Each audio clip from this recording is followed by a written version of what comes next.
गुरुजी test में number 62 से 63 आ रहे हैं और बाद में क्या करें प्लीज बताएं। देखिए टेस्ट में नंबर आना या ना आना मतलब इसको आप दिल पे ज्यादा नहीं लिया करें।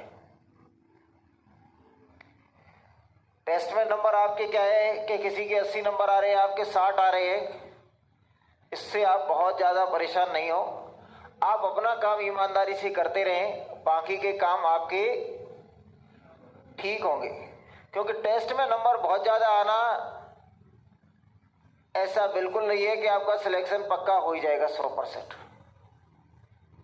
टेस्ट में नंबर आने के कई तरीके होते हैं, मतलब टेस्ट में नंबर आना चाहिए, लेकिन टेस्ट में नंबर नहीं आ रहे इसका मतलब ये कतई नहीं है कि आपका सिलेक्शन नहीं हो सकता। हमारे साथ तो एक ऐसी घटना हुई, मैं पिछले साल सुपर 50 बैच पढ़ाया, उसमें एक लड़की थी वो लगातार टॉप कर रही थी। 200 का टेस्ट होता था, कभी 176, 160, 180 ऐसे नंबर, मतलब लगातार टॉप किया। और दुर्भाग्य ऐसा हुआ कि वो प्री क्वालिफाई नहीं कर पाई, प्री एग्जाम क्वालिफाई नहीं हुआ। लेकिन बहुत सारे बच्चे ऐसे थे कि जो टेस्ट को दे के बड़ा नेगेटिव फील कर रहे थे कि उनके 100 नंबर यानी जो प्री के लिए क्वालिफाई भी नहीं कर पा रहे थे टेस्ट में, लेकिन फाइनल में जाके वो बहुत सारे बच्चे ऐसे हुए कि वो प्री के लिए क्वालिफाई कर गए, मेंस की भी क्वालिफाई कर गए। अभी बाकी और भी कुछ बचा हुआ है।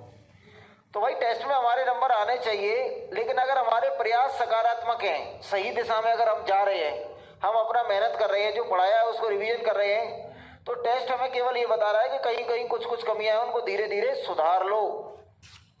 लेकिन टेस्ट में नंबर कमाना ये बिल्कुल जरूरी नहीं है कि आपके वहां भी नंबर कम आएंगे। ठीक है, मतलब नेगेटिव नहीं होना है।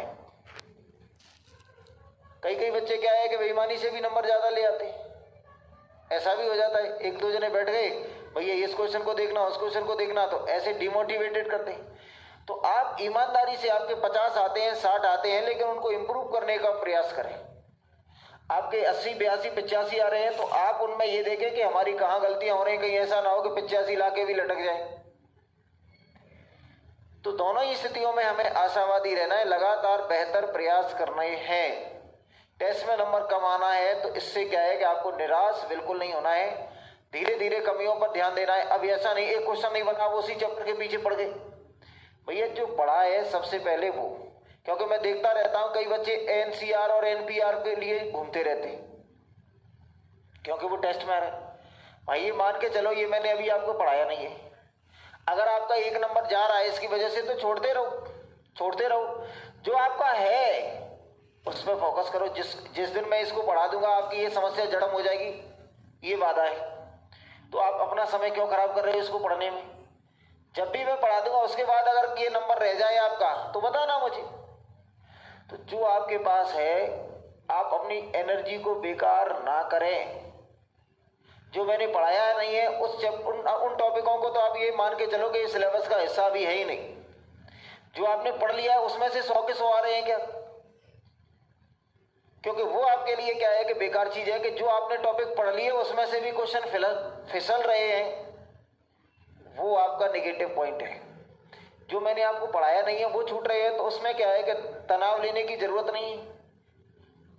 कुछ आ रहा है समझ में?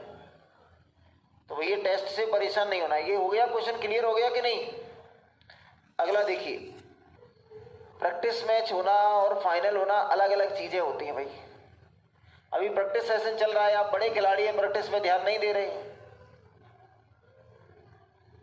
लेकिन प्रैक्टिस जरूरी है, ये मान लो जरूरी है। लेकिन वहां हमें गलतियां पता चलती हैं, हमारी गलतियां पता चलती हैं। देखिए ये लिखा हुआ है हमारे पास,